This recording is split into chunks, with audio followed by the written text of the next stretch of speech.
The sky burned red as Krell warships tore through Epsilon 9's defense grid. Sirens wailed across the colony as civilians ran for evacuation ships. Sergeant Jack Harlow crouched behind a fallen concrete pillar, plasma rounds sizzling overhead. "Fall back to Sector 7, his commander's voice crackled through his helmet. "Last transport's leaving in 30 minutes. Jack nodded to his squad. "Move out."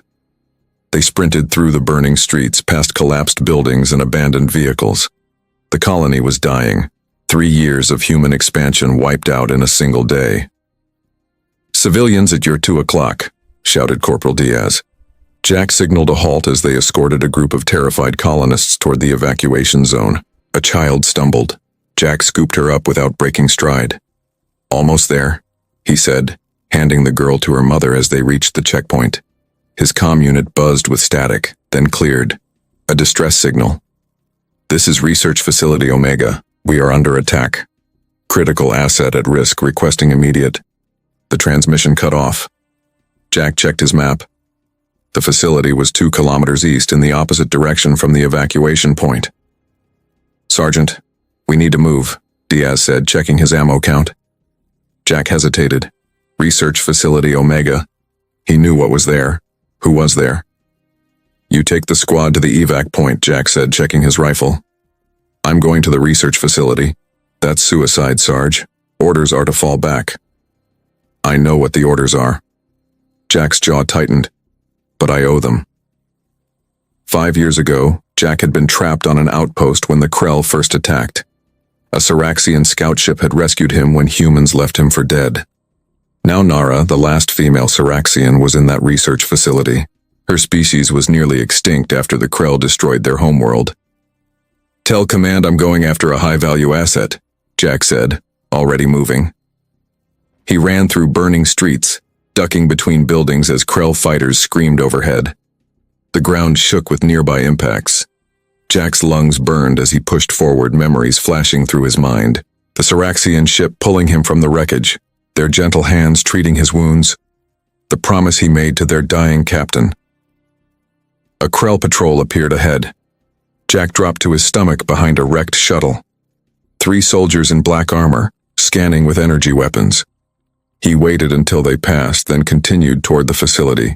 The research building came into view, half of it collapsed. Smoke poured from shattered windows. Bodies of security personnel littered the entrance. Jack checked his timer.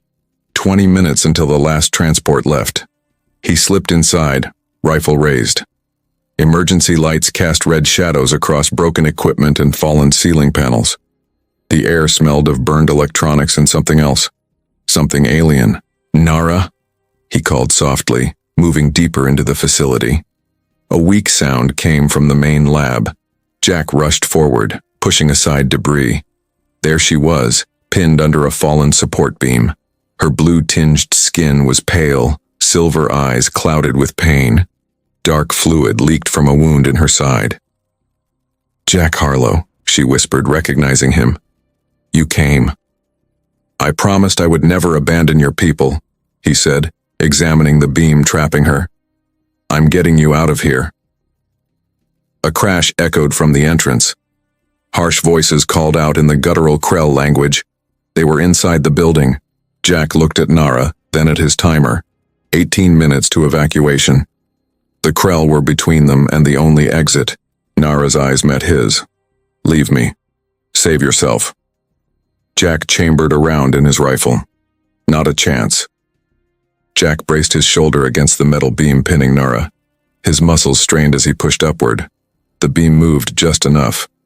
"Crawl out," he grunted. "Now." Nara pulled herself free, her silver blood leaving a trail on the lab floor. Jack let the beam drop and knelt beside her. "Can you walk?" She tried to stand but collapsed against him. "My leg is broken." The sounds of Krell soldiers grew closer. Heavy boots on metal floors, weapons charging. "Then I carry you." Jack lifted her in his arms. She weighed less than he expected, even with her tall frame. "We need to reach the evacuation point in 16 minutes. He moved to the back exit, Nara clutching his armor. Her breathing came in short gasps. "Why did you come for me?" she asked. "Your people saved me once." Humans failed to protect your world. Jack checked the corridor before moving forward. And the Krell want you for a reason. Nara nodded weakly. My blood. The last pure female genetic code of my species. Jack had heard rumors. Seraxian biology could adapt to any environment, resist any disease. Some said they could even absorb radiation that would kill humans instantly. A blast shook the corridor. Jack ducked into a side room as 3 Krell soldiers stormed past. Their armor clicked against the floor, breathing masks hissing. Communications are jammed, Jack whispered, checking his dead radio. And they've sent hunter units. Nara's eyes widened. They will not stop until they have me. Jack remembered the fall of New Terra 3 years ago. His wife and daughter had been there when the Krell attacked. No survivors. He had joined the front lines the next day. Neither will I, he said. They moved through maintenance tunnels beneath the facility. Water dripped from pipes overhead. Emergency lights flickered, casting long shadows. Jack set Nara down to check his map. There's a medical outpost 2 blocks from here. We can treat your wounds, then make for the evac point. A scraping sound came from behind them. Jack spun, rifle raised. A maintenance bot rolled past, oblivious to the invasion above. They continued through the tunnels until they reached a ladder. Jack climbed first, then helped Nara up. They emerged in an alley behind the research facility. The sky was darker now, filled with smoke and Krell ships. Jack moved in a crouch, Nara leaning against him. They avoided main streets using debris as cover. Twice they froze as Krell patrols passed nearby. The medical outpost appeared intact when they reached it. Jack broke the lock and carried Nara inside. He laid her on an examination table and found medical supplies. This will hurt, he warned, cleaning her wound. Nara didn't flinch as he applied the healing gel. Pain is temporary. Extinction is forever. Jack bandaged her leg and gave her a stimulant shot. His timer showed 8 minutes until evacuation. His radio suddenly crackled to life. All units, evacuation point has moved to secondary location. Repeat, primary evac point compromised. All remaining personnel divert to Outpost Delta. Jack checked his map. Outpost Delta was on the other side of the colony, through Krell-controlled territory. Can you stand now? He asked Nara. She tried, wobbling on her injured leg. Not well enough to run. Jack looked out the window. Between them and safety lay 2 kilometers of occupied city. Krell dropships landed in the distance, unloading more troops. Then I'll carry you again, he said, checking his ammo count. 1 magazine left. Nara touched his arm. You should leave me. The knowledge I carry can be transmitted. Your life cannot be replaced. Jack met her silver eyes. Neither can yours. An explosion rocked the building.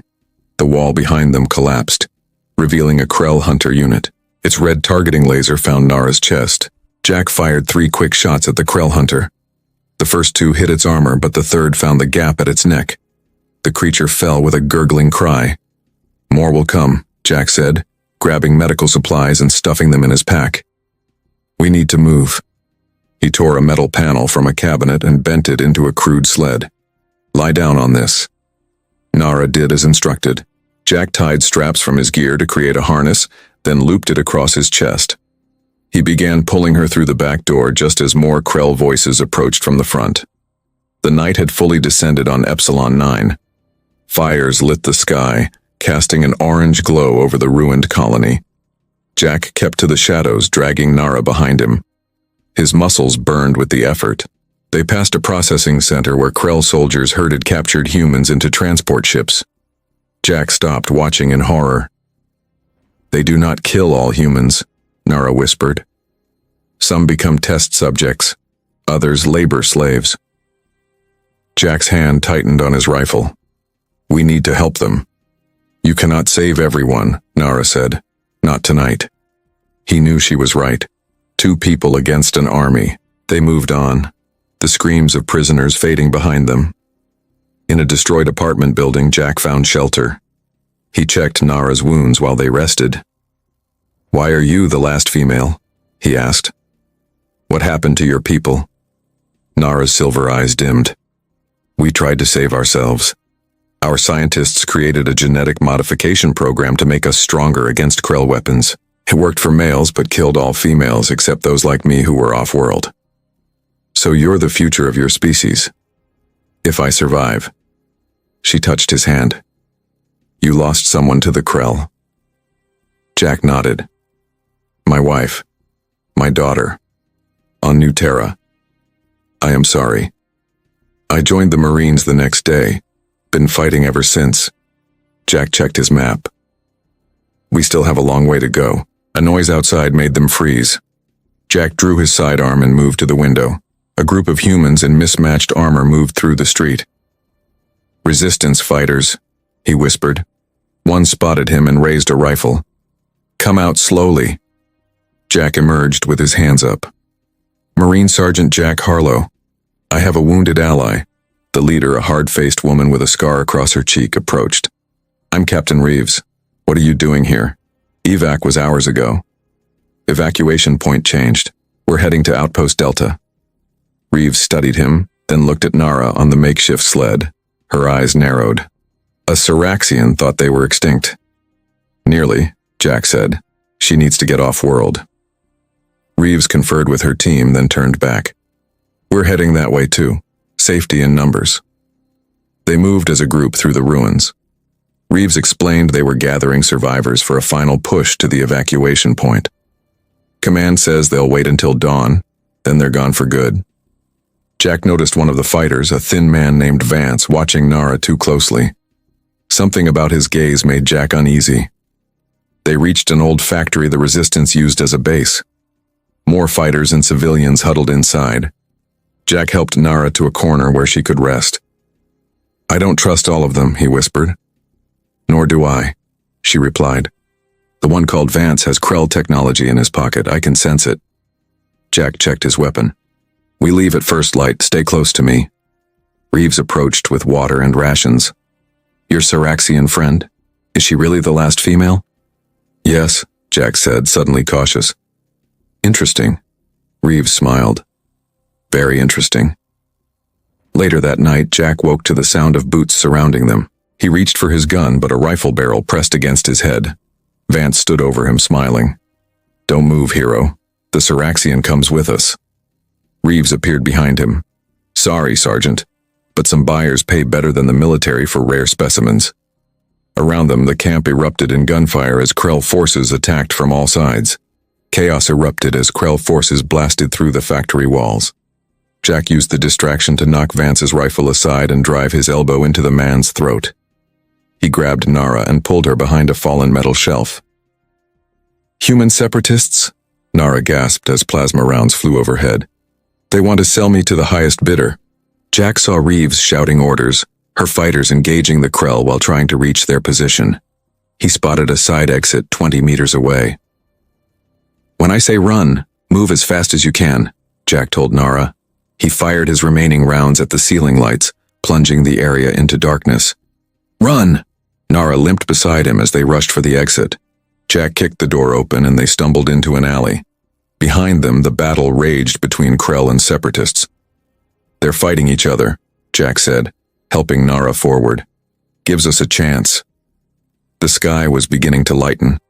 Dawn approached, the evacuation deadline with it. How far to Outpost Delta? Nara asked, her breathing labored. 3 kilometers, and we need to move faster. They reached a main road. Abandoned vehicles littered the street.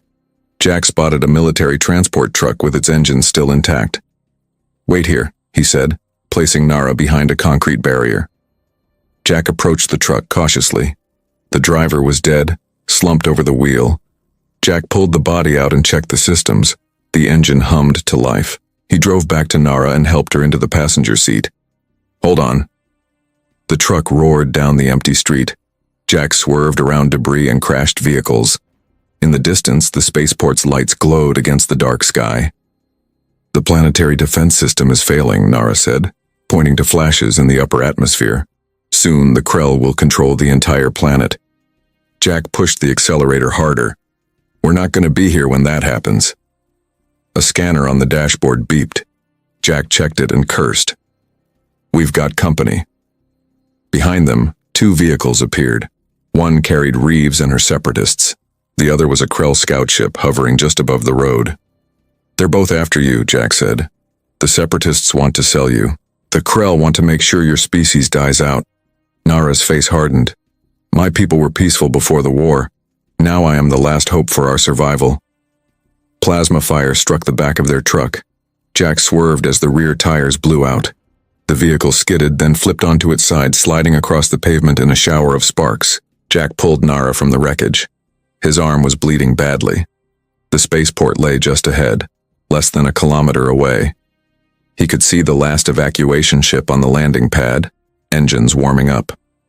"We're going to make it," he said, supporting Nara as they limped forward. The Krell ship landed in front of them.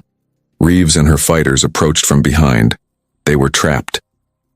"Give us the alien," Reeves called. "You can still make that ship, Sergeant." Jack positioned himself in front of Nara, his sidearm drawn. Not happening. The Krell ship's door opened. Instead of soldiers, a single Krell emerged without a weapon. Its outer armor was different from the others, marked with strange symbols. "Human," it spoke in a harsh, translated voice. "The female Saraxian must not leave this planet." "Why do you care so much about one alien?" Jack demanded. The Krell removed its breathing mask, revealing a face with too many eyes. "Because her blood contains the cure for the plague that is killing our species. A plague created by your government using Saraxian genetic material." Jack looked at Nara in shock. "Is this true?" Nara's silver eyes met his. "I did not know, but it explains why both sides hunt me." The evacuation ship's engines grew louder. Final boarding call signals flashed across the spaceport. "We have 1 minute to decide," Jack said, looking between the Krell, the separatists, and their only escape from the dying colony. Jack made his decision in an instant. He fired at the ground near the Krell, kicking up dust and debris. In the same motion, he spun and shot twice at Reeves. She dove for cover as her fighters scattered. "Run!" Jack shouted, grabbing Nara's arm. They sprinted toward the spaceport as both groups recovered and opened fire. Plasma bolts sizzled past them. Jack felt one graze his shoulder, burning through his armor. "The truth is more complicated than either side claims," Nara gasped as they ran. "My blood contains both cure and weapon." The spaceport gate loomed ahead. 2 Marines guarded it, weapons raised. "Sergeant Jack Harlow, 5th Division," Jack shouted. "I have a priority asset." The Marines recognized his uniform and waved them through. Behind them, the Krell and separatists clashed, buying precious seconds. Inside the spaceport, chaos reigned. The last ship prepared for takeoff. Wounded soldiers and civilians crowded the ramp. A lieutenant checked names against a tablet. "This ship is at capacity," he told Jack. "Orders are to leave in 30 seconds. Jack looked at the damaged vessel. One of its engines was smoking. "You had to reduce passenger count because of engine failure." The lieutenant nodded grimly. "We can take 1 more maximum." Jack turned to Nara. Her silver eyes already understood. "No," she said. "Not after everything." Jack removed a small device from his pocket and pressed it into her hand. "This contains data on Krell weaknesses I've collected over 5 years of fighting. And this..." He pricked her finger with a needle, collecting a drop of her silver blood in a vial. "Is a sample of your DNA. Enough for research, not enough to weaponize." "Jack, your people saved me once. Now you save mine." He looked into her eyes. "End this war. Find a way that doesn't destroy either species." The ship's warning klaxon sounded. "Final boarding call." "Go," Jack said, helping her toward the ramp. "I'll hold them off." Nara gripped his hand. "I will find you again, Jack Harlow." "I know." Jack watched her board, then turned to face the gate. Both Krell and separatists had broken through. He positioned himself between them and the ship, rifle raised. The memory of his wife and daughter flashed before him, then the Saraxian ship that had saved him years ago. Circles completing. "Come on then," he whispered. The first wave hit him like a storm. Jack fired methodically, dropping 3 separatists. A Krell blast caught him in the leg. He fell to one knee but kept firing. Behind him, the ship's engines roared to full power. The ramp began to close. The Krell commander approached, its many eyes fixed on Jack. "The female will not save your kind, human." Jack smiled through blood-stained teeth. "She's not meant to save us. She's meant to save you too." He triggered his last grenade as the Krell lunged. The explosion engulfed them both. From the rising ship, Nara watched the fireball bloom on the landing pad. Tears fell from her silver eyes, floating in the growing zero gravity. A human medic approached. "Are you injured?" Nara clutched the data device and blood sample to her chest. "No, but I carry something important. Something that will end this war." As Epsilon 9 shrank beneath them, Nara placed her hand against the viewport. In her mind, she made a promise to the man who had walked through fire and gunfire to save her. The ship jumped to lightspeed, carrying the last female Saraxian and the hope for two species toward the stars.